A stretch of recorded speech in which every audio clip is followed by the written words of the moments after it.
오늘은 빛의 자녀들의 삶이란 제목으로 함께 은혜 나누는 이 오후 예배 시간 되기를 소원합니다.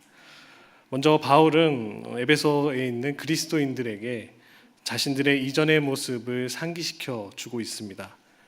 말씀해 보니까 너희는 전에 어둠이더니 라고 바울은 이야기합니다. 그런 다음에 그들이 지금은 어떠한 사람들로 살고 있으며 어떠한 삶의 모습을 또 지녀야 하는지 이야기해 주고 있습니다. 전에는 어둠이었는데 이제는 빛을 이야기하고 있습니다. 이전과 이제의 차이는 아마도 에베소서 전체에 나타나는 중심 주제이기도 합니다. 어두움이었던 너희들이 이제는 주 안에서 빛의 존재가 되었다고 오늘 사도 바울은 이야기하고 계십니다. 그러므로 빛의 자녀들답게 행해야 한다고 권면하고 또 말씀을 통하여 이야기합니다. 빛과 어두움에 비유하는 것보다 어찌 보면 새로운 생활과 옛 생활을 더 뚜렷하게 구분할 수 있는 것은 없는 것 같습니다. 빛과 어두움은 공존할 수 없습니다. 그러므로 그리스도 예수의 보혈의 피로 구속받아 예수님의 진리의 빛에 들어간 생명은 죄악된 옛 생활 방식대로 살아가는 어두움 가운데 거하지 못함을 저희들은 잘 알고 있습니다. 바울은 이미 믿지 않는 자들이 무지함과 또 마음의 굳어짐과 무감각해짐에 따라서 저희의 총명이 어두워졌다고 설명해 주고 있습니다. 어두움은 모든 성도들이 과거의 모습을 일부분을 나타내 주는 단어이기도 합니다. 모든 그리스도인들의 삶이 전에는 어두움이었습니다. 그러나 복음의 메시지를 듣고 예수 그리스도를 통해 구원을 얻게 되었을 때 그들은 주 안에서 빛이 되었다라는 사실입니다. 그리스도인들은 단지 하나님의 진리에 밝아진 것에 그치지 않고 그리스도인들은 예수 그리스도의 빛으로 충만해진다고 오늘 말씀은 저희들에게 말씀하고 계십니다. 하나님의 자녀들인 그리스도인들은 빛의 자녀들입니다.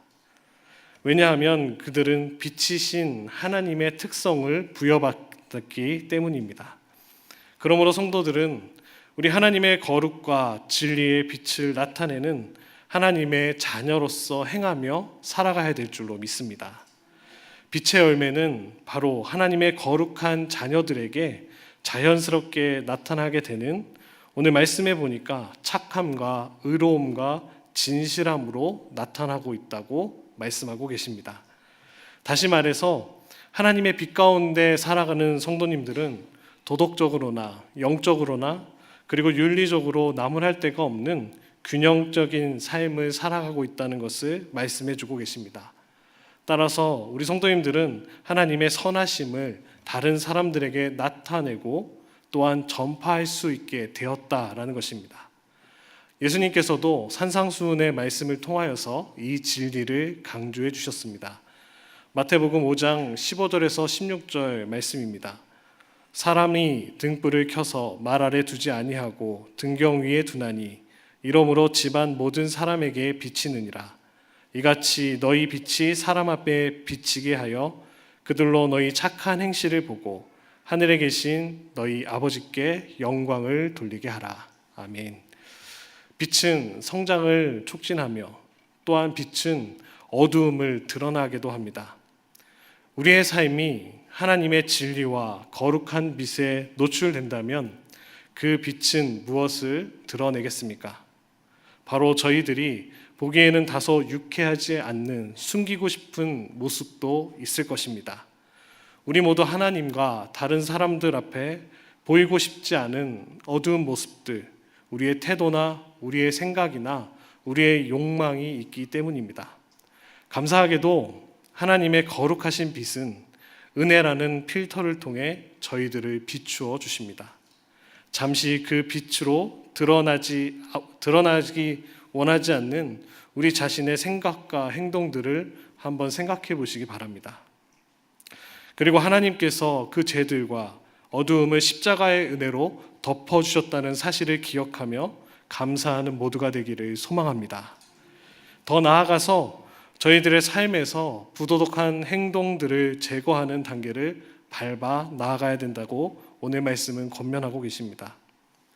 모든 성도들이 주님을 기쁘시게 하는 것이 무엇일까요? 어떻게 하면 빛 가운데서 행할 수 있을까요?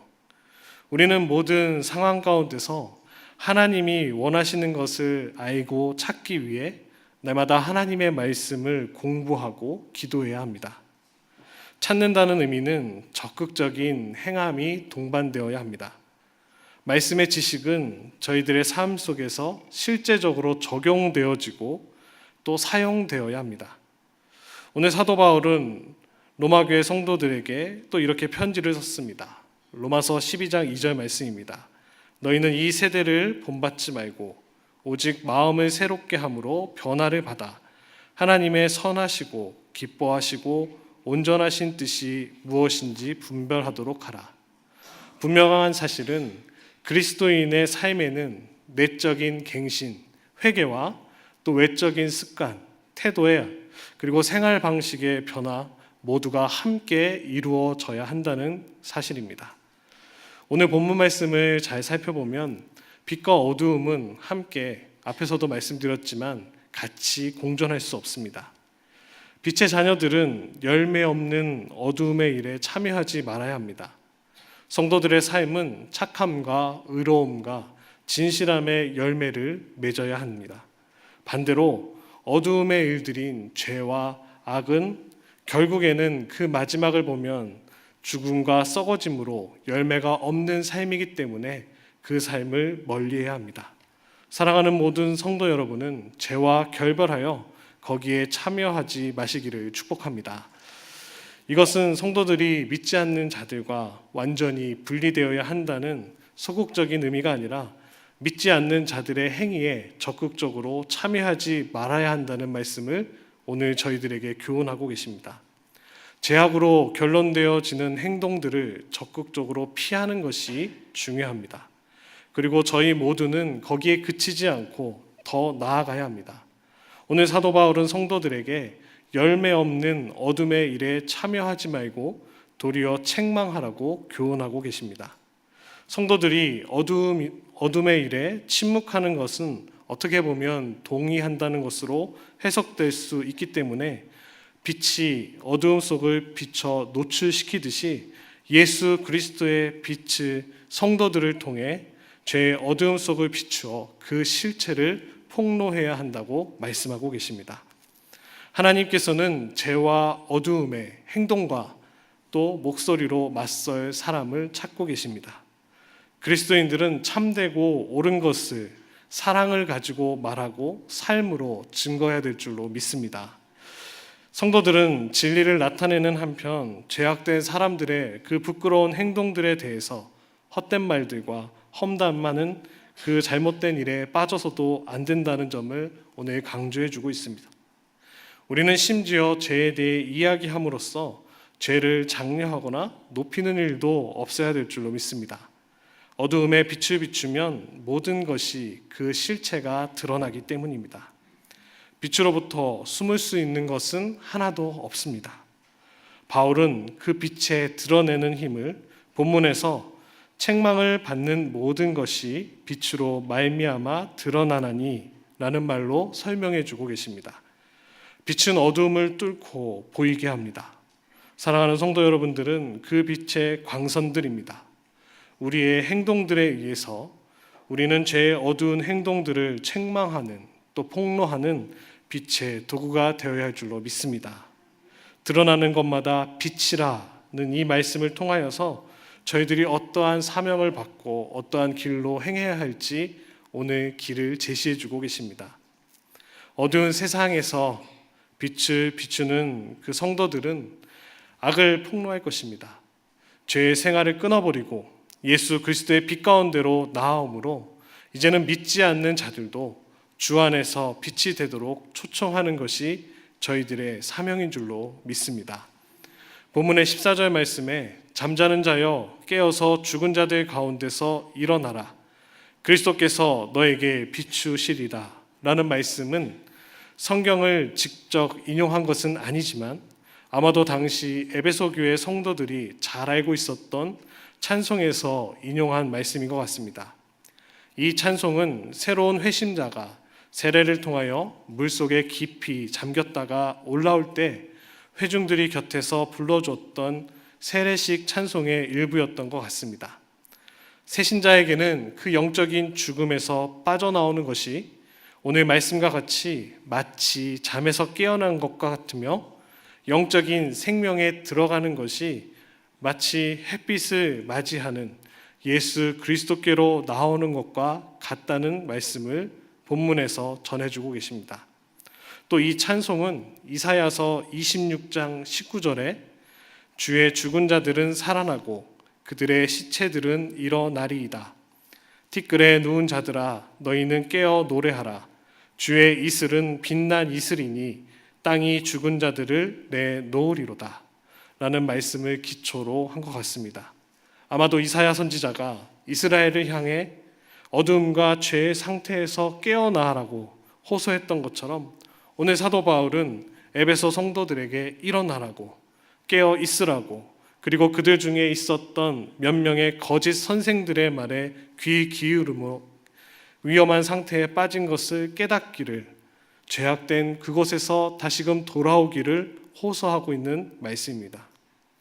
오늘 5장 8절에서도 빛의 자녀로서 악을 책망해야 할 책임이 저희들에게 있기 때문에 이제 우리는 어떻게 살 것인지 말씀과 같이 자세히 주의하여야 합니다. 우리의 삶은 하나님을 기쁘시게 해야 하며, 우리는 믿지 않는 자들에게 그리스도의 빛을 비추고 다른 사람들을 주님께 인도할 수 있는 행동을 삶을 통하여 보여줘야 될 줄로 믿습니다. 바울은 성도들에게 15절 말씀에서 지혜 없는 자같이 하지 말고 오직 지혜 있는 자같이 살라고 권면합니다.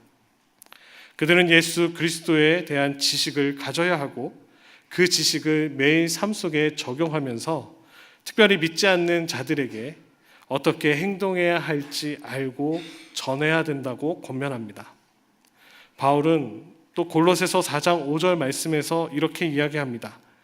외인에게 대해서는 지혜로 행하여 한다고 기록했습니다. 성도들에게는 언제든지 지혜가 예비되어 있습니다.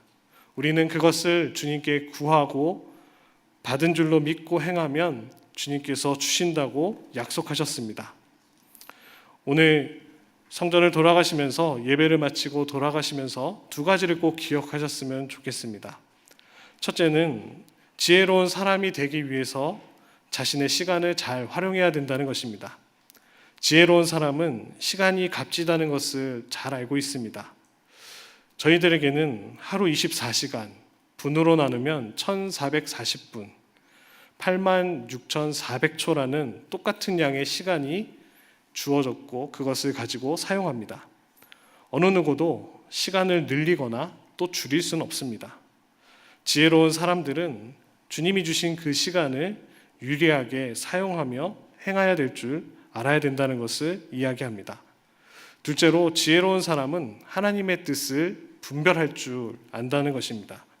제멋대로 하는 행동은 어리석은 것이기 때문에 지혜는 다름 아닌 하나님의 뜻 안에서 찾아야 한다고 오늘 말씀은 권면합니다. 예수님께서도 십자가의 고난 속에서 하나님 아버지께 내 뜻대로 마옵시고 당신의 뜻이 이루어지이다 라고 기도하셨습니다. 십자가를 박차고 그 고난의 자리에서 나오실 수도 있었던 분이지만 아버지의 뜻이 이루어지기를 순종하며, 말씀에 순종하며 나아가셨습니다. 또 사랑하는 제자들이 기도를 가르쳐 달라고 예수님께 간청하였을 때 주기도문을 가르쳐 주시면서 이렇게 이야기하십니다. 뜻이 하늘에서 이룬 것 같이 땅에서도 이루어지이다 라고 기도하라고 가르쳐 주셨습니다. 인생에서 하나님의 뜻을 발견하고 행동하는 것보다 중요한 것은 없는 줄로 믿습니다. 하나님의 거룩한 백성을 향한 그 하나님의 뜻이 우리에게 주신 말씀 66권에 게시되어 있습니다. 말씀을 읽고 하나님의 뜻을 분별하는 지혜를 얻으시기를 축복합니다. 본문의 16절 말씀을 잘 보시면 세월을 아끼라 라는 말씀을 더하고 계십니다. 이것은 시간을 사라, 또 시간을 구속하라 라는 개념이 포함되어 있는데, 앞서 첫 번째로 말씀드렸다시피 성도들은 시간을 사용하는 데 신중해야 된다는 것입니다. 주어진 기회들을 선하게 사용해야 된다는 것입니다. 여기에는 우리들이 환경과 상황의 지배를 받지 말아야 한다는 의미가 담겨져 있습니다. 이 구절을 하나님께서 시간을 아끼라고 말씀하셨으니까 더 열심히 일을 해야 되겠다. 일 중독을 기대하시거나 또 잘못을 알고도 모른 채 하거나 두둔하신다는 의미로 이해해서는 안 되는 것 같습니다. 이 말씀은 하나님께서 우리에게 일할 시간과 휴식할 시간 모두를 주셨다라는 것입니다.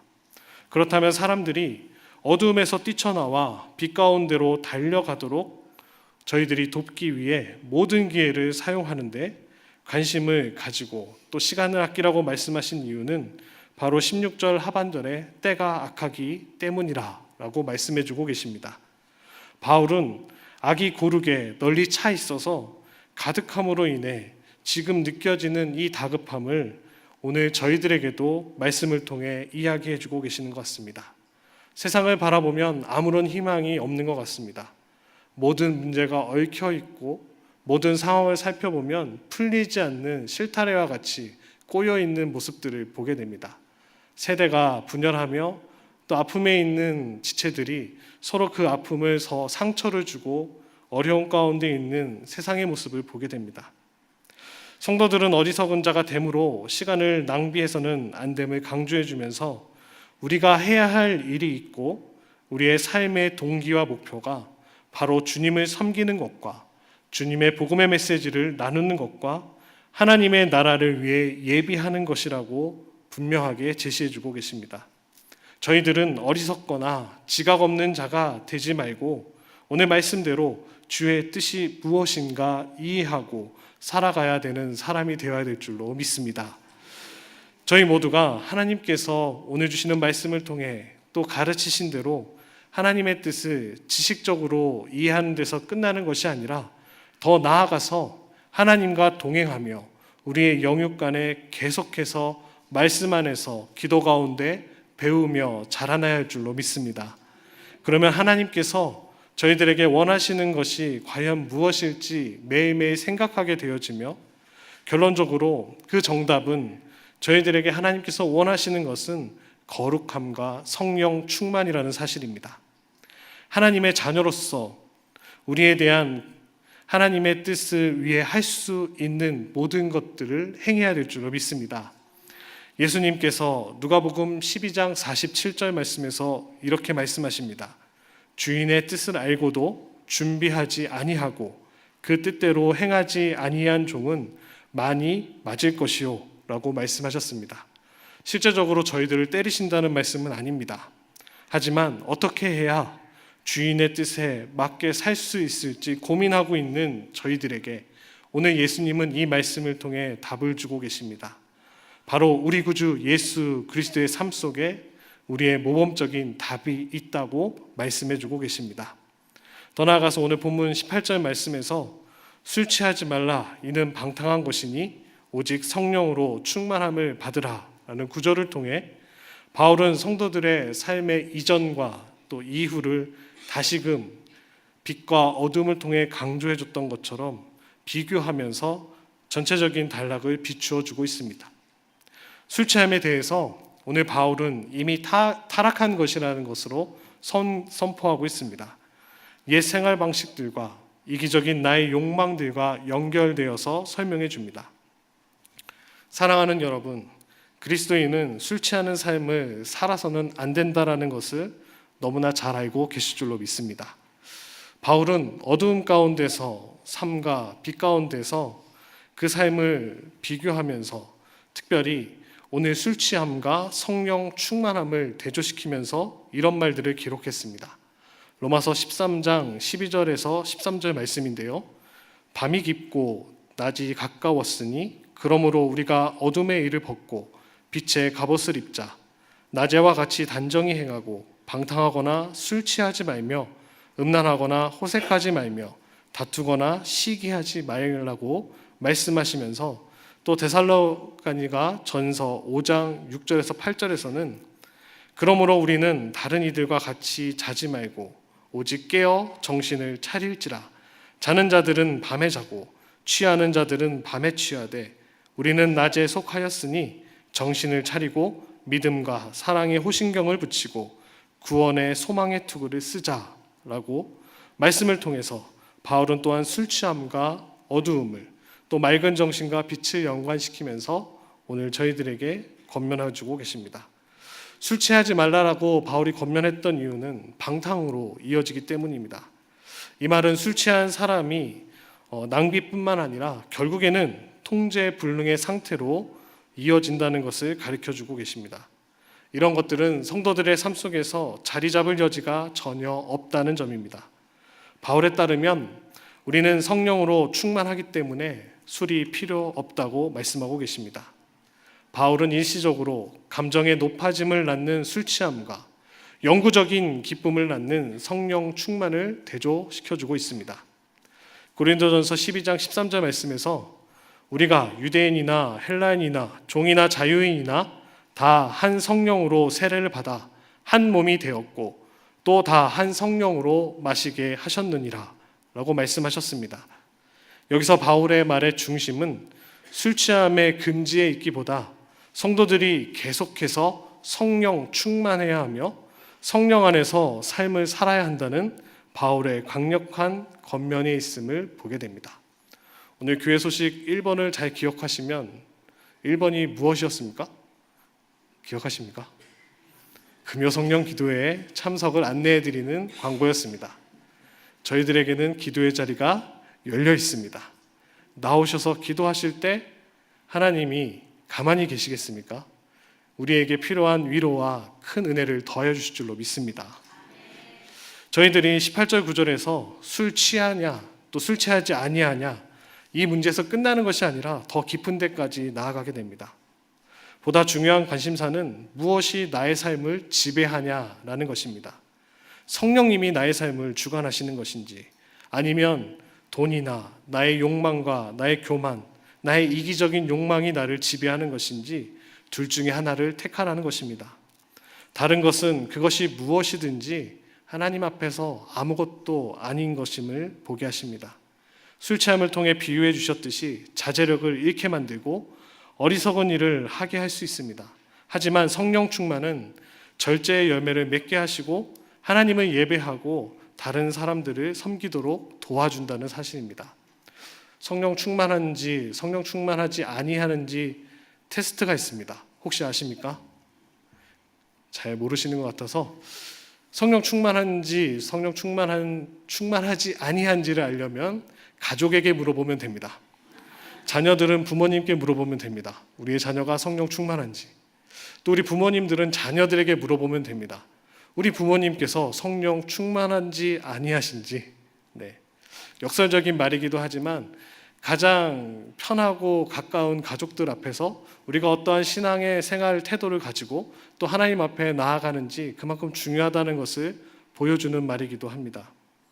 우리에게 오늘 사도 바울은 성령 충만하여 성령의 열매를 맺으라고 합니다. 사람이 술에 취했다면 누구나 알 수 있습니다. 벌써 걸음걸이가 삐뚤빼뚤합니다. 제대로 걷지 못합니다. 말이 꼬부라져서 이 사람이 무슨 말을 하는지 알 수 없고요. 결정적으로 이상한 냄새가 납니다. 네, 술 냄새가 확 납니다. 그 사람의 행동이 그것을 명백하게 드러내주기 때문입니다. 마찬가지로 저희들이 하나님의 성령의 임재를 충만하게 받았다는 것을 알 수 있는 것은 우리 가족들을 뛰어넘어서 우리의 말과 행동을 통해 의심할 여지 없이 보여줄 수 있습니다.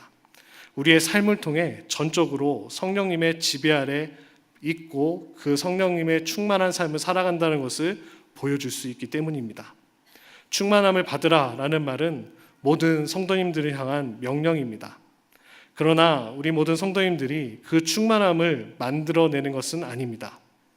예수 그리스도를 구주로 믿는다고 고백할 때 하나님께서 성령으로 성도들을 충만하게 하십니다. 바울은 에베소 성도들이 충만해져야 할 필요가 있다고 제안하는 것이 아니었습니다. 그보다 너희가 이미 성령으로 충만해졌으므로 그 상태를 유지하라고 말한 것이었습니다. 이 말씀은 또한 성령으로 계속 채워짐을 나타냅니다. 성도들은 단번에 충만해지는 것이 아니라 하나님과 매일매일 삶 속에서 계속 동행함으로써 성령으로 충만해지는 줄로 믿습니다.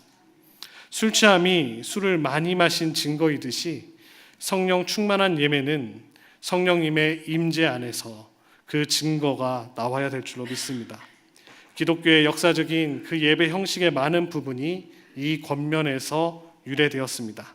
그것은 오늘날 여전히 우리 예배의 일부분이고, 성도들은 또 음악을 통해서 서로 격려하고 오늘 부부 찬양대를 통해서 저희들이 큰 은혜를 받았듯이 또 듣는 저희들도 함께 그 찬양을 듣고 하나님께 감사와 영광을 올려드립니다. 그 말씀이 오늘 성경에 있습니다. 바울은 시를 언급해주고 있는데 이것은 옛 형식에 쓰여졌던 새로운 시들뿐만 아니라 구약의 시편과 같은 것도 가르쳐주고 계십니다. 시편은 보편 비파로 반주했습니다. 시와 찬송과 신령한 노래들은 성도들에 의해서 지어졌으며 하나님을 찬양하는 데 사용되었습니다. 이 찬송 중에 일부가 바울의 편지들에 남아있기도 합니다. 초기 그리스도인들이 구약을 접했고 자유롭게 이용했지만 아직 그들에게는 신약이나 다른 연구할 기독교 서적들이 없었기 때문에 구전되어졌던 그 찬양을 통해서 날마다 서로 권면하고 마음을 다해 전심을 다해 하나님을 찬양하고 노래하며 나아갔습니다.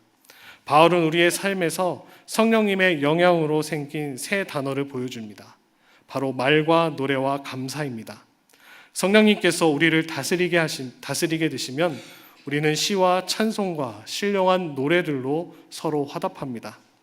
우리는 우리의 마음으로 주께 노래하며 찬송합니다. 그리고 범사에 우리 주 예수 그리스도의 이름을 항상 아버지 하나님께 감사하게 됩니다. 사도 바울은 우리가 단지 신앙적인 문제만을 논의해야 한다고 말을 했던 것이 아닌 것 같습니다. 오히려 우리의 어떤 행동이나 또 말을 통해서 하나님께 날마다 감사하고 또 성도들과 서로 격려하는 태도가 배어 있어야 한다고 말해주고 계십니다. 불만과 푸념과 원망하는 것이 아니라 우리를 향한 그 하나님의 선하심과 긍휼에 초점을 맞춰야 된다고 이야기합니다. 사랑하는 성도 여러분, 하나님께서는 저희들이 빛의 자녀가 되기를 원하십니다. 빛의 열매인 착함과 의로움과 진실함으로 나아가기를 원하십니다.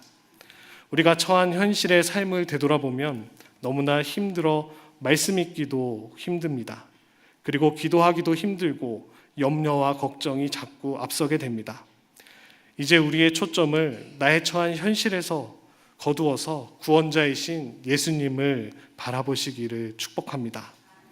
예수님께서는 공중의 새와 들의 백합화를 보라고 하시면서 무엇을 마실까, 입을까, 먹을까 염려하지 말라고 권면하셨습니다. 하나님께서는 이 모든 것이 너희에게 있어야 할 줄 아신다고 말씀하셨습니다. 하나님의 위로와 평강의 은혜가 삶 속에서 넘쳐나시는 모두가 되시기를 축복합니다. 악인들이 득세하는 상황 속에서도 의와 공평하심으로 승리하는 빛의 자녀가 되기를 소망합니다. 악을 미워하고 하나님의 나라와 의를 구하는 삶을 살아가시는 의인의 삶이 되시기를 축복합니다. 이 시간 말씀을 생각하며 합심하여 잠깐 기도하며 나아가기 원합니다. 우리의 주어진 시간을 지혜롭게 사용할 수 있도록 하나님의 뜻이 무엇인지 이해하고 깨달을 수 있도록 술 취하지 말고 성령님의 충만하게 될 수 있도록 성경뿐만 아니라 우리의 삶에도 밑줄을 그으며 날마다 빛의 자녀의 삶을 살아가는 저희들 될 수 있도록 함께 기도하시겠습니다.